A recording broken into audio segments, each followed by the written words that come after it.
சொல்லி ஒரு கல்யாண ஏற்பாடை பண்ண வச்சிருக்கலாம். நீ எதுக்கு அந்த அதிர கூட சேர்ந்து இந்த மாதிரி வேலையெல்லாம் நீ பார்த்த?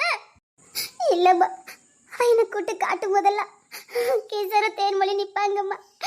அதை நான் தப்பா புரிஞ்சுக்கிட்டேம்மா. புரிஞ்சுக்கிட்டே இல்ல, நீ தப்பா நினைக்கணுங்கிறதுக்காக தான் அவ உன்னை கூட்டு போய் காட்டினது. ஒரு வீட்டுல 4 பேர் இருந்தா ஒருத்தருக்கு ஒருத்தர் முகத்தை பார்க்க தாண்டி செய்வாங்க. ஒரே இடத்துல இருந்தா பார்க்க வேண்டிய சூழ்நிலை வரதான் செய்யும். அதை முத சாப்பிட போறவன் நான் தான். அப்ப என் அன்பை நான் வெளிப்படுத்துவேன். என் மனசுல இருக்கத அன்னைக்கு அம்மா கிட்ட சொல்லுவேன். நிச்சயமா அம்மா சம்மதிப்பாங்க. எனக்கு நம்பிக்கை இருக்கு. இழந்த என் வாழ்க்கைய அம்மா வீட்டு கொடுப்பாங்கன்னு எனக்கு நம்பிக்கை இருக்கு. நிச்சயமா என் மனசுல இருக்க வலியும் வேதனையும் அம்மாவுக்கு புரியும். வாழணும்னு ஆசையா இருக்கு. இவங்க கிட்ட போராடல, இன்னொருத்தட்ட போராடதான் செய்யணும். இதுதான் உலகம், இதுதான் உலக வாழ்க்கை. அவன் திருந்த போறது இல்ல, நம்ம போராட்டம் முடிய போறது இல்ல.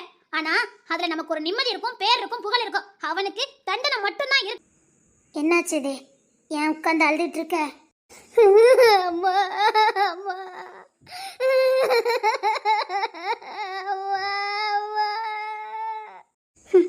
சில பேருக்கு பட்டாதா புத்தி வருது. ஒருத்தங்க கெட்டவங்கன்னு தெரிஞ்சு அவங்க கூட சேர்ந்தனா மற்றவங்களுக்கு கேடு செய்கிறவங்க எப்படி? சும்மா போய்கிட்டு இருக்க. போ, நடக்க கூத்தெல்லாம் போய் பாரு. என்னக்கா சொல்லுவீங்க? அது ஏன் கேட்க? அதை பார்க்க முடியாம தானே நானே வெளியில போய்கிட்டு இருக்கேன். என்னக்கா சொல்றீங்க? என் வாழ்க்கை தான் இப்படி போச்சுன்னு பார்த்தா உன் வாழ்க்கை அதுக்கு மேல. என்னக்கா சொல்ற? இருக்கா மாமாவும் இருக்காரு. பார்க்க கூடாது, ஏதாவது பார்த்துட்டா அதான். ஏற்கனவே பொண்ணு தர மாமா அவ மயக்கத்துல இருக்காரு. அதான் பார்க்க கூடாது, பாத்திர கூடாதுல்ல. அதான் கையோட எடுத்துட்டு போறேன். இத குடிச்சிட்டு சாகலான்னு இருக்க. வளர்வாங்க.